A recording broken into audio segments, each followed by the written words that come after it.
Hello students, मैं आ गया हूं सूरज सिंह आपके साथ नया चैप्टर पीवाईक्यू सीरीज का लेकर के मैग्नेटिज्म। इसके अंदर हम कुछ क्वेश्चन करने वाले जो पीवाईक्यू में आ चुके हैं, तो ध्यान से कान खोलकर सुनिए। क्या बोला गया? पहला क्वेश्चन, सबसे आसान क्वेश्चन पूछा गया भाई, मैग्नेटाइजेशन का यूनिट क्या होगा ये बताना। तो आपको सबसे पहले मैग्नेटाइजेशन का फॉर्मूला पता होना चाहिए। मैग्नेटाइजेशन एम कैपिटल एम होता है, इसका फॉर्मूला होता है मैग्नेटिक मोमेंट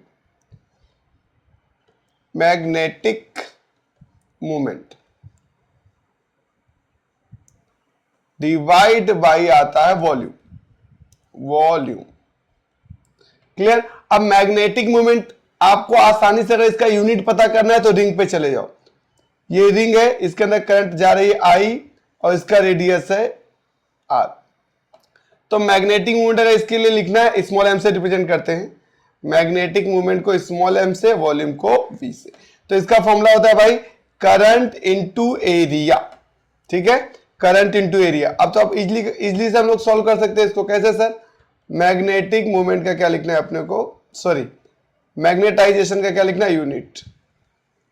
तो यहां पे मैग्नेटिक मूवमेंट का फॉर्मूला हमारे पास पता है, ये रहा। आई के लिए क्या लिखेंगे भाई? देखो इसका यूनिट लिखूं, अगर इसका यूनिट लिखूं तो क्या आ जाएगा बताओ?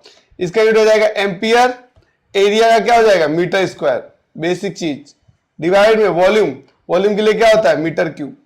इसको सॉल्व करोगे तो क्या आएगा आपके पास? Ampere metre inverse. तो ऑप्शन नंबर हमारा यहाँ पे ए राइट है। ठीक है बच्चों, नेक्स्ट क्वेश्चन की तरफ बढ़ते हैं। बहुत आसान क्वेश्चन। क्या पूछा गया? Super conductor. जो सुपर कंडक्टर होते हैं वो डायमैग्नेटिक मटेरियल होते हैं, इनका यूज ट्रेन में किया जाता है। जो सुपर ट्रेन होती है ना, तेज तेज भागती है, उनमें इनका यूज किया जाता है। तो कभी क्वेश्चन आए सुपर कंडक्टर तो ट्रेन भी याद रखना, ट्रेन से रिलेटेड कुछ भी आए तो टिक लगा देना। तो यहाँ पे थ्योरी बेस्ड क्वेश्चन है, इसके लिए ज्यादा दिमाग नहीं लगाएंगे, डायमैग्नेटिक्स पे क्लिक करेंगे। क्लियर? आगे बढ़ते हैं। चलो देखो, अब आ गया थियरी क्या भाई? अकॉर्डिंग टू, ध्यान से समझना, अकॉर्डिंग टू क्यूरीज लॉ, हाँ आप समझ, ये ज्यादा सही रहेगा। Magnetization M of a paramagnetic material is given by, देखो जो क्यूरीज लॉ है किसके लिए दिया गया? पैरामैग्नेटिक मटेरियल के लिए। तो क्यूरीज लॉ में क्या बताया? जो उसका मैग्नेटाइजेशन है वो रहा इसका फॉर्मूला। जो मैग्नेटाइजेशन है वो directly proportional to magnetic field है और इनवर्सली प्रोपोर्शनल टू टेम्परेचर। मतलब मैग्नेटिक फील्ड बढ़ाओगे तो मैग्नेटाइजेशन बढ़ेगा, टेम्परेचर बढ़ाओगे तो मैग्नेटाइजेशन कम होगा। मतलब मैग्नेटिक फील्ड बढ़ी तो मैग्नेटाइजेशन बढ़ा, अगर टेम्परेचर बढ़ा तो मैग्नेटाइजेशन कम हो। ये किसने बताया भाई? Curies law. अब इसी के ऊपर बेस्ड क्वेश्चन, सिंपल सा क्वेश्चन पूछा गया है। क्या पूछा गया? देखो, experimentally one field that the magnetization of a paramagnetic material, मतलब एक फील्ड है जो पैरामैग्नेटिक मटेरियल को क्या कर रही है? मैग्नेटाइज कर दे रही, तो उसी को बोलते हैं मैग्नेटाइजेशन। एक मटेरियल है, कैसा मटेरियल है? पैरामैग्नेटिक। बाहर से एक एक्सटर्नल फील्ड लगाई गई जिससे वो क्या हो जा रहा है? मैग्नेटाइज। तो जो फील्ड है मैग्नेटाइजेशन के क्या होगा? डायरेक्टली प्रोपोर्शनल होगा, जस्ट अभी हमने देखा। तो यहां पे क्या आना चाहिए? Directly proportional. मतलब मैग्नेटाइजेशन क्या होता है? मैग्नेटिक फील्ड के डायरेक्टली प्रोपोर्शनल होता है और टेम्परेचर के इनवर्सली प्रोपोर्शनल। तो यहां पे बोला गया मैग्नेटिक फील्ड की बात की गई, proportional to applied magnetic field and dash proportional to absolute temperature. तो टेम्परेचर के इनवर्सली और मैग्नेटिक फील्ड के डायरेक्टली। तो ऑप्शन नंबर ए आएगा। मैग्नेटिक फील्ड कैसा होगा? डायरेक्टली प्रोपोर्शनल होगा और टेम्परेचर इनवर्सली प्रोपोर्शनल। आगे बढ़ते हैं। नेक्स्ट थ्योरी आ गई, बहुत आसान। क्या बोला गया? ध्यान से समझो। The Gauss law of magnetic field is this, मतलब किसी भी क्लोज लूप का अगर आप मैग्नेटिक फील्ड डॉट डी करोगे, जो गॉस लॉ में होता था, वो क्या मिलेगा? जीरो। क्योंकि जितनी मैग्नेटिक फील्ड अंदर आएंगी उतनी मैग्नेटिक फील्ड बाहर जाएंगी। अरे प्रभु, कोई भी क्लोज लूप है, ये लो, इसके अंदर एक मैग्नेट रख दिया मैंने, ये नॉर्थ पोल है और ये साउथ पोल। यहां से जितना निकलेगा उतना अंदर आएगा, मतलब जितना बाहर जाएगा उतना ही अंदर आएगा। तो नेट नंबर्स ऑफ जो लाइंस होगी वो क्या मिलेंगी आपको? जीरो। तो वही ये स्टेटमेंट बता रहा है, which state that the net magnetic flux passing through any close surface is zero. किसी भी क्लोज सरफेस के थ्रू मैग्नेटिक फ्लक्स की वैल्यू क्या होती है? जीरो। क्यों? क्योंकि जितना मैग्नेटिक फील्ड लाइन बाहर जाता है उतना वापस लौट के अंदर आ जाता है। आ रही मेरी बात समझ में? आ रही है तो यार शेयर करो ना, आधे स्टूडेंट को तो पता ही नहीं है कि कुछ यूट्यूब पे इंग्लिश मीडियम में गुजरात बोर्ड का पीवाईक्यू कराया जा रहा है। बहुत सारे ऐसे बच्चे जिनको पता नहीं है।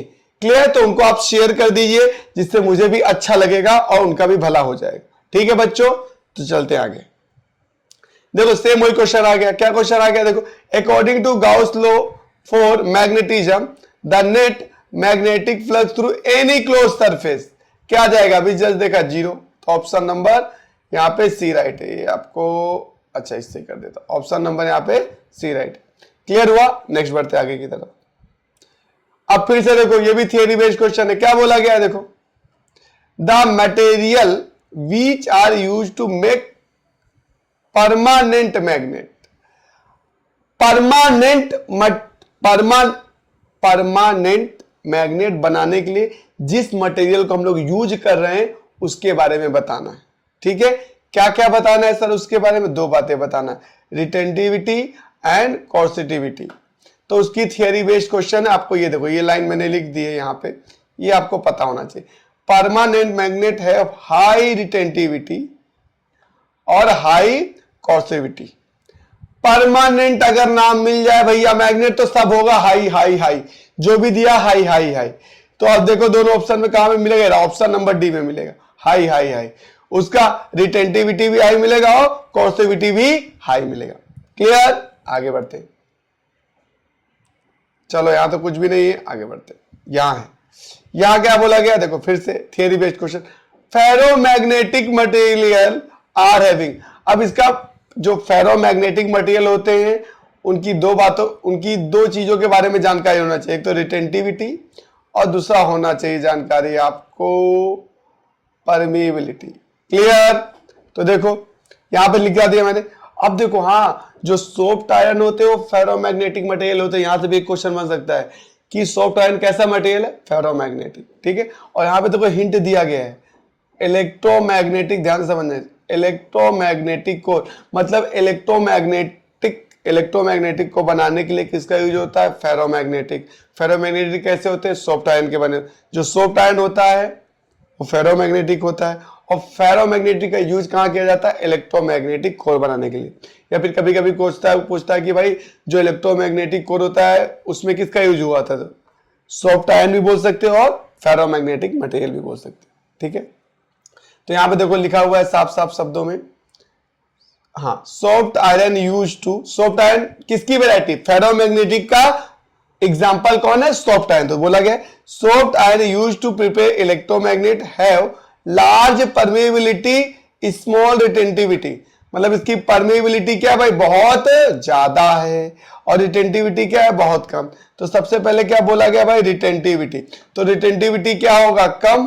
तो देखो कम किसमें है? ये रहा, रिटेंटिविटी कम होगा और परमेबिलिटी ज्यादा होगा। थियरी बेस्ड क्वेश्चन है, ये करके जाओगे तो आपके 40+ एमसीक्यू आराम से आ सकते हैं। तो अपने दोस्तों को बोलो कि शेयर करें, फैला दे आग की तरह, कि बच्चों का भला हो। बहुत पढ़ लिया एनसीईआरटी, बहुत पढ़ लिया जेईई नीट। गुजरात बोर्ड कौन पढ़ाएगा? सूरज सर पढ़ाएगा तुमको गुजरात बोर्ड के सारे एमसीक्यू। ठीक है? तो आगे बढ़ते हैं। चलो भाई फिर से आगे एक नया क्वेश्चन थियरी बेस्ड। क्या बोला है? Meissner effect is observe in superconductor. Superconductor, जो मिशनर इफेक्ट होता है वो कहां पे ऑब्जर्व किया जाता है? सुपरकंडक्टर। बस इतना याद रखना है। और 2-3 बातें यहां पे याद रखनी है। क्या? जो सुपरकंडक्टर होता है उसकी ससेप्टिबिलिटी किसमें होती है? माइनस। और रिलेटिव परमेबिलिटी क्या होती है? 0। फिर से सुपरकंडक्टर की ससेप्टिबिलिटी कितनी होती है? -1। और रिलेटिव परमेबिलिटी कितनी होती है? 0। और खास बात, जो सुपर कंडक्टर होते हैं उनका यूज क्या होता है? देखो, running magnetically limited super fast train. Super fast train में भी यूज होता है सुपर कंडक्टर का। और सुपर कंडक्टर कैसे होते हैं? डायमैग्नेटिज्म। क्या होते हैं भाई? डायमैग्नेटिज्म। अब जिस पे अंडरलाइन किया बस यही पॉइंट इंपॉर्टेंट है, बाकी कुछ भी नहीं। ठीक है? और मिशनर इफेक्ट किसमें देखने को मिलता है? Super conductor. क्लियर? आगे बढ़ते हैं। फिर से एक थियरी वाला क्वेश्चन आ गया। क्या पूछा गया? ध्यान से, magnetic meridian is a plane. ठीक, अब 4 ऑप्शन है, 4 ऑप्शन को सॉल्व करने से पहले थियरी पढ़ेंगे। थियरी क्या बोला मैग्नेटिक मेरिडियन बारे में? an imaginary vertical plane at a place on the earth passing through the magnetic axis is called magnetic meridian at that place। कहने का मतलब क्या है, मैग्नेटिक मेरिडियन क्या एक प्लेन है जो अर्थ के मैग्नेटिक एक्सिस के वर्टिकल पास होती है। मतलब पहली बात तो मैग्नेटिक मेरिडियन क्या एक प्लेन है सर, अच्छी बात है। मैग्नेटिक क्यों बोला गया, क्योंकि अर्थ के मैग्नेटिक एक्सिस से वो पास होती है। क्लियर। तो अब देखो यहां पे क्या बोला, अब देखो कैसे पास होती, वर्टिकल प्लेन एट प्लेस होना, तो passing through the magnetic axis.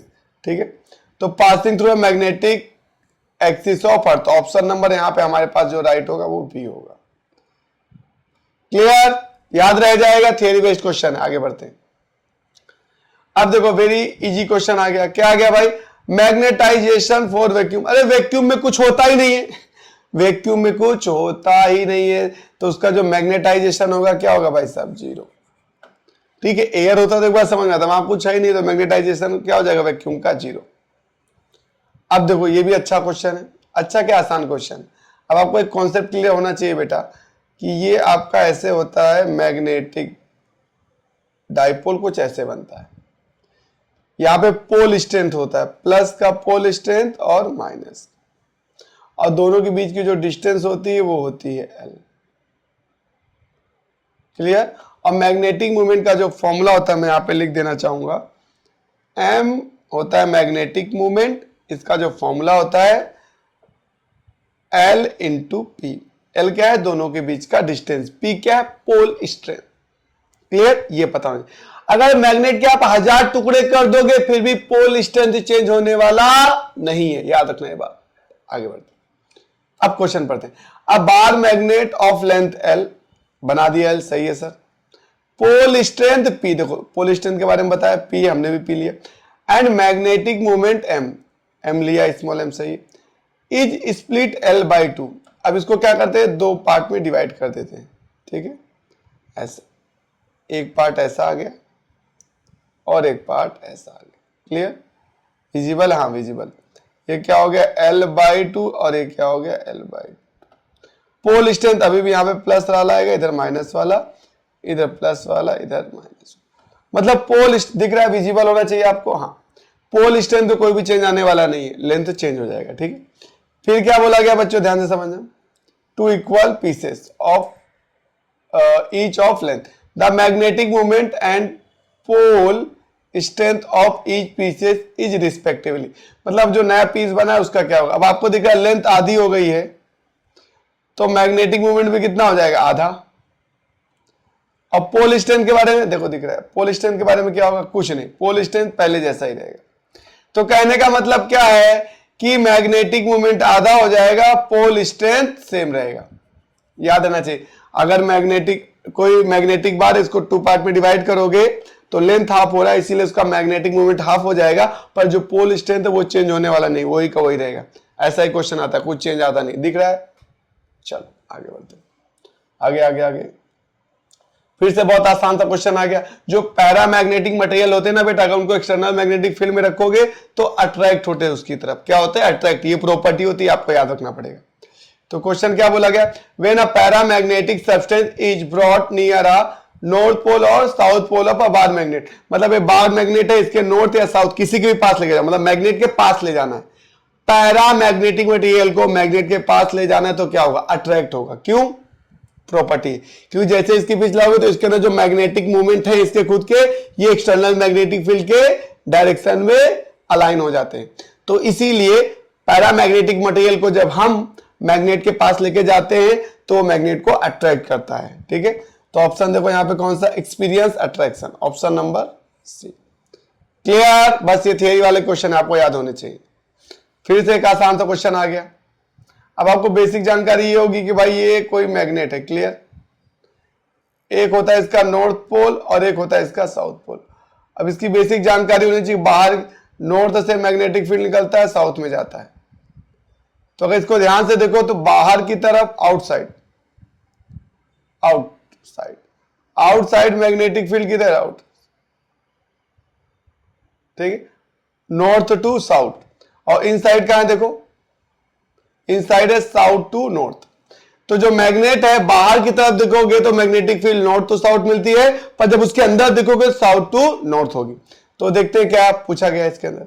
Inside the bar magnet, कहां पूछा गया? इनसाइड। इनसाइड क्या होगा भाई? South to north. तो ऑप्शन नंबर हमारा होना चाहिए south to north. Are in direction from south pole to north pole, तो ऑप्शन नंबर हमारा यहां पे डी राइट है। क्लियर? देख रहे हो एकदम हलवे हलवे क्वेश्चन आ रहे, इतने कर लोगे तो आपके 40 प्लस कहीं नहीं गए। चलो आगे। अब आ गया कुछ न्यूमेरिकल बेस्ड क्वेश्चन, तो बहुत आसान है। ठीक है, क्या पूछा गया? Distance. Okay okay okay okay. अगर बार मैग्नेट की बात की जाए, किसकी बात की जाए? Bar magnet. ये ऐसे बार मैग्नेट है, यहां पे पॉजिटिव पोल, यहां पे negative pole. Clear? Pole strength. अगर वाई, ये जो वाई डिस्टेंस है इसको बोलते हैं इक्विटोरियल। यहां पे कोई पॉइंट आया हो गया, मान लो Q। क्लियर? तो इसके सेंटर से वाई डिस्टेंस पे कितना मैग्नेटिक फील्ड प्रोड्यूस करेगा? B। ठीक है, अगर क्वेश्चन बोलेगा वर्टिकल या फिर बोलेगा इक्विटोरियल पॉइंट है, वहां पे मैग्नेटिक फील्ड कितना प्रोड्यूस होगा, तो सिंपल सा आपको फॉर्मूला पता होना चाहिए। B इक्वल्स टू, बताओ, B इक्वल्स टू होता है आपका mu divide by 4 pi magnetic movement divide by Y Q. ये होता है फॉर्मूला। अब क्वेश्चन में देखो यही पूछा गया है, क्या इसके लिए भाई? इक्विटोरियल के लिए। इक्विटोरियल के लिए, किसके लिए भाई? इक्विटोरियल। क्वेश्चन क्या बोला गया? What is the magnitude of equatorial magnetic field. Equatorial magnetic field निकालना है। क्या बोला गया? Due to a bar magnet. अच्छी बात है। लेंथ दिया गया, लेंथ का काम नहीं है। हैविंग मैग्नेटिक डाइपोल मूवमेंट दिया गया, मतलब स्मॉल एम की वैल्यू मिल गई अपने को। कितना दिया स्मॉल एम की वैल्यू? 0.4। क्लियर? फिर क्या बोला गया? देखो यहां पे इसका यूनिट दिया गया ना, एम्पियर इंटू मीटर स्क्वायर, पीछे भी मैंने आपको बताया था। फिर क्या बोला गया? At a distance of 50 centimetre. कहां पे भैया? 50 सेंटीमीटर। तो y भी दे दिया गया, y की वैल्यू कितनी भैया? 50 सेंटीमीटर। तो इसको अगर प्रॉपर करोगे तो कितना आएगा? 5 मल्टीप्लाई 10⁻⁻1 मीटर। क्लियर? अब सारी वैल्यू यहां पे डाल के इसको सिर्फ सॉल्व कर देना है। तो अगर मैं यहां पे सॉल्व करूं, जगह नहीं है फिर भी कर देता हूं। बी म्यू की वैल्यू आपको पता है क्या होती है? 4 पाई मल्टीप्लाई 10⁻⁻7। एम की वैल्यू कितनी है? 0.4 डिवाइड बाई 4 पाई चल ही रहा है, वाई क्यूब मतलब 5 मल्टीप्लाई 10⁻1 क्यूब। अब इसे पूरा आप सॉल्व करोगे तो आपका आंसर क्या आना चाहिए? आपका आंसर आएगा डी, 3.2 मल्टीप्लाई 10⁻7। आई होप इतना बेसिक कैलकुलेशन आप कर सकते हो। क्लियर? आगे बढ़ते हैं। फिर से एक नया क्वेश्चन आ गया, बहुत आसान क्वेश्चन, टॉर्क के ऊपर है। तो टॉर्क का फॉर्मूला मैं बता दूं, टॉर्क इक्वल टू होगा, यहां पे क्या होगा? Torque equal to magnetic movement magnetic field sine theta. Clear? ये फॉर्मूला होता है। और साइन 30 की वैल्यू आपको याद होनी चाहिए, कितनी होती है? 1/। चलो आगे बढ़ते हैं। क्या बोला गया? Short bar magnet placed with its axis at 30 degree, मतलब थीटा दिया गया। तो यहां पे गिवन डेटा में लिख सकता हूं, थीटा मेरे पास कितना है भाई? 30 डिग्री। क्लियर? आगे क्या बोला गया है? A uniform external magnetic field of this. तो मैग्नेटिक फील्ड भी दे दिया गया है, जिसके अंदर रखा गया कितना है? 0.15 टेस्ला। क्लियर? फिर क्या बोला गया? क्या बोला गया? देखो ध्यान से, experience the torque of magnitude equal to 4.5 multiply 10⁻²। तो यहां पे टॉर्क भी गिवन है, कितना भाई? 4.5 multiply 10⁻² newton into metre. Clear? अब बोला गया डैश, यूनिट दे दिया गया, is magnitude of magnetic movement of the magnet. मतलब हमको क्या निकालना है? Magnetic movement. ये रहा, देखो यही है मैग्नेटिक मूवमेंट। ठीक है, इसको सब्जेक्ट बना लेते हैं। तो मैग्नेटिक मूवमेंट का सब्जेक्ट बनाओगे तो ये जो दो मल्टीप्लाई में कहां पे आ जाएंगे भाई साहब? डिवाइड में। तो यहां पे मैं लिख सकता हूं magnetic movement equal to torque divide by B sine 30 degree. Theta 30 दिया है। टाउ की वैल्यू कितनी है हमारे पास, ध्यान से देखो, टाउ मतलब टॉर्क 4.5 मल्टीप्लाई 10⁻⁻², डिवाइड में बी की वैल्यू कितनी है, मैग्नेटिक फील्ड देके रखा है 0.15, ठीक है। साइन 30 की वैल्यू कितनी है 1/2। अब इसे प्रॉपर सॉल्व करेंगे तो हमारे पास एक आंसर निकल के आएगा जो कि है 0.60। मैग्नेटिक मोमेंट निकालना है, मैग्नेटिक फील्ड नहीं निकालना है। तो यहाँ पे थोड़ी सी गलती, उसको हम सुधार करते हुए, देखो भाई गलती सबसे होती है, अगर आप उसे एक्सेप्ट करके सुधार कर लेते हो तो आप आगे ग्रो करते चले जाओगे। पर बहुत लोगों में ऐसी क्वालिटी होती है, वो गलती करते हैं, उसे डिनाई करते हैं, एक्सेप्ट नहीं करते, वो सुधारते नहीं, इसीलिए वो ग्रोथ नहीं कर पाते। क्लियर? तो आगे बढ़ते हैं हम लोग। तो यहाँ पे मैग्नेटिक मोमेंट जब निकालोगे, सॉल्व करोगे आप, तो आएगा आपके पास 0.6। क्लियर? तो यही आएगा आंसर, और आपको बेसिक कैलकुलेशन आनी चाहिए, इतना मैं मान के चलता हूं। तो ऑप्शन नंबर है यहाँ पे हमारा ए राइट है। क्लियर बच्चों? आगे बढ़ते हैं। बहुत आसान क्वेश्चन, एसएचएम पे आ गया कि भाई एक्सटर्नल मैग्नेटिक फील्ड है, वहां पे बार मैग्नेट को रख देंगे, थोड़ा सा मूव करके छोड़ेंगे तो सिंपल हार्मोनिक मोशन करता है, एसएचएम करता है। अगर एसएचएम करता है उसके टाइम पीरियड का फॉर्मूला बताओ क्या होता है। तो टाइम पीरियड का फॉर्मूला सिंपल सा मैं यहाँ पे लिख देता हूँ, साइड में आपको विजिबल होगा, T = 2π I डिवाइड में मैग्नेटिक मोमेंट और मैग्नेटिक फील्ड। सर आई क्या है, आई है मोमेंट ऑफ इनर्शिया जो आप 11th में पढ़े हो, एम क्या है मैग्नेटिक मोमेंट, बी क्या है मैग्नेटिक फील्ड। क्लियर? आगे बढ़ते हैं, अब क्वेश्चन को समझते हैं। अब bar magnet is oscillating in earth magnetic field, earth की मैग्नेटिक फील्ड में क्या कर रहा है भाई, ऑसिलेट कर रहा है, अच्छी बात। विथ पीरियड टाइम टी, मतलब उसका टाइम पीरियड कितना है T. If a similar magnet with the same mass and dimension has magnetic dipole moment which is 4 times that of this magnet, then the periodic time will be। मतलब same magnet लेके आ गए भाई साहब, उसका मास हो सब कुछ सेम है, पर उसका जो मैग्नेटिक मूवमेंट है उसकी खास बात क्या है, एम डैश जो मैग्नेटिक मूवमेंट है वो पुराने वाले का 4 टाइम्स, बाकी सब कुछ सेम है।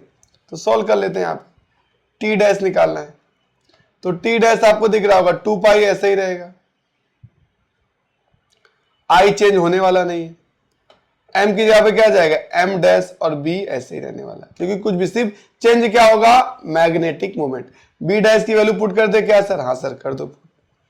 तो यहां पे मैं लिख सकता हूं, ध्यान से समझना,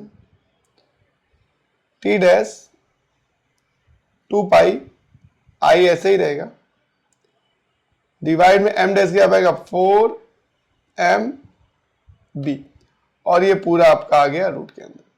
अब रूट के अंदर आपको ज्यादा, मेरे से ज्यादा अच्छे से पता होगा कि भाई 4 है तो बाहर आएगा तो कितना हो जाएगा 2। तो ध्यान से समझना, यहाँ पे आपको विजिबल होना चाहिए। हाँ, टी डैश इक्वल टू मैं लिख सकता हूं 2π पहले से था, आई अभी भी है, डिवाइड में एम और बी बचेगा, रूट लग जाएगा। सर 4 कहाँ गया, 4 बाहर आ गया 2। अब क्या करना है, अब ध्यान देखना है, ये पूरी टर्म को आप क्या लिख सकते हो, ध्यान दो, पूरी टर्म को लिख सकते हो आप टी। तो जो नया आएगा टी डैश वो क्या होगा, T/2। क्लियर? आई बात समझ? तो ऑप्शन नंबर हमारा यहाँ पे राइट। क्लियर? ये मैं तो इसको हाईलाइट कर देता हूं। आ रही बात समझे बच्चों? आ रहा है तो यार कर क्या रहे हो, लाइक करो, कमेंट करके बताओ मजा आ रहा है कि नहीं आ रहा है, कुछ पर्पज आपका सॉल्व हो रहा है कि नहीं हो रहा है, और दोस्तों को शेयर करो भाई, शेयर नहीं कर रहे हो तुम लोग, ये गलत बात है। क्लियर? अब देखो ये क्वेश्चन कब पूछा गया, 2018 का है। देखो अभी सेम क्वेश्चन मिलेगा आपको, ये देखो सेम क्वेश्चन आया था, कब आया था ये 2015 में। देखो क्वेश्चन अपने आप रिपीट, सब कुछ वही है, सेम वही है। तो इसका भी आंसर क्या आएगा, आप पढ़ लेना आराम से, इसका भी आंसर आ जाएगा T/2। क्लियर?